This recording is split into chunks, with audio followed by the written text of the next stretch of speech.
आप सबों को जय मसीह की।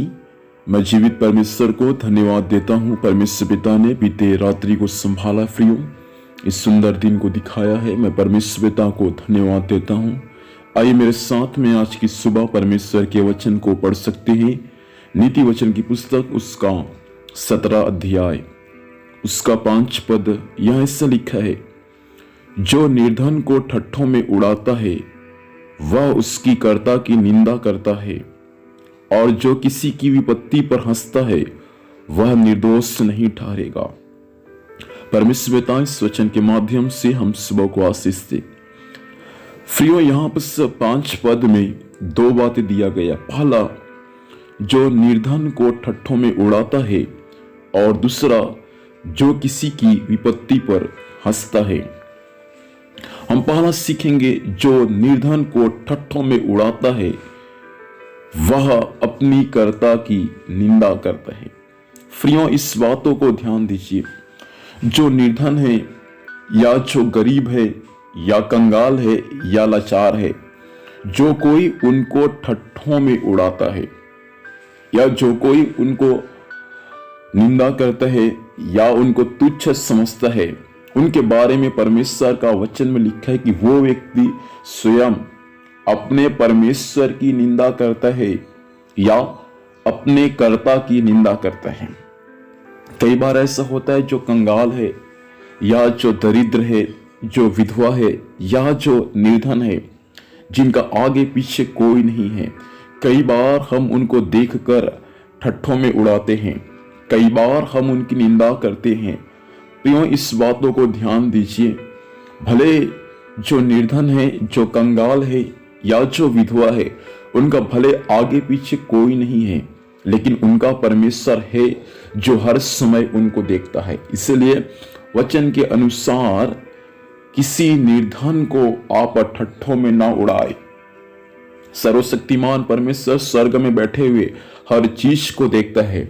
इसलिए लिखा वचन में, उसकी आंखें हर समय धर्मियों को नित्य देखता रहता है। उसकी आंखें पृथ्वी पर पास आने वाले हरेक लोगों को देखता रहता है। इसलिए निर्धन लोगों को कभी ठट्ठों में ना उड़ाए, और न ही आप उनके लिए एक ठोकर का कारण बने। दूसरा पद में ऐसा लिखा है, उसी का नीचे भागों में, और जो किसी की विपत्ति पर हंसता है वह कभी निर्दोष नहीं ठहरेगा। दूसरे की विपत्ति पर, कई लोगों के जीवन में विपत्ति आता है, समस्या आता है, और कई बार हम उसको देखकर हंसते हैं। लेकिन वचन ऐसा बोलता है कि कई बार हम जब दूसरों के विपत्ति को देखकर जब हंसते हैं तो हम किसी भी प्रकार से निर्दोष नहीं ठहरेंगे, हम दोषी ठहरेंगे। आपको मालूम है अय्यूब के बारे में, अय्यूब के जीवन में जब विपत्ति आया, पूरा परिवार उसका नष्ट हो गया, धन और संपत्ति नष्ट हो गए, यहाँ तक कि अय्यूब का सब कुछ नष्ट हो गया, और अय्यूब के शरीर में भी काला कोढ़ हो गया।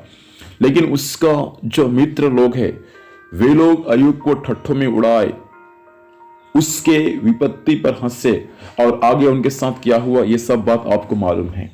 मैं आपसे कहना चाहूंगा, किसी के विपत्ति को देखकर आप ना हंसे, ज्यादा अच्छा है आपके लिए। क्योंकि आप यदि किसी के विपत्ति पर हंसते हैं तो आप किसी भी रीति से निर्दोष नहीं ठहरेंगे, परमेश्वर आपको दोषी ठहराएगा। इसलिए वचन सिखाता है, प्रियो, ना किसी निर्धन को ठट्ठों में उड़ाए, और ना किसी व्यक्ति के जीवन को देखकर हंसे जिन पर विपत्ति आ पड़ा है। इसलिए आप किसी को देखकर ना हंसे, और न ही आप किसी को देखकर ना किसी की निंदा करें।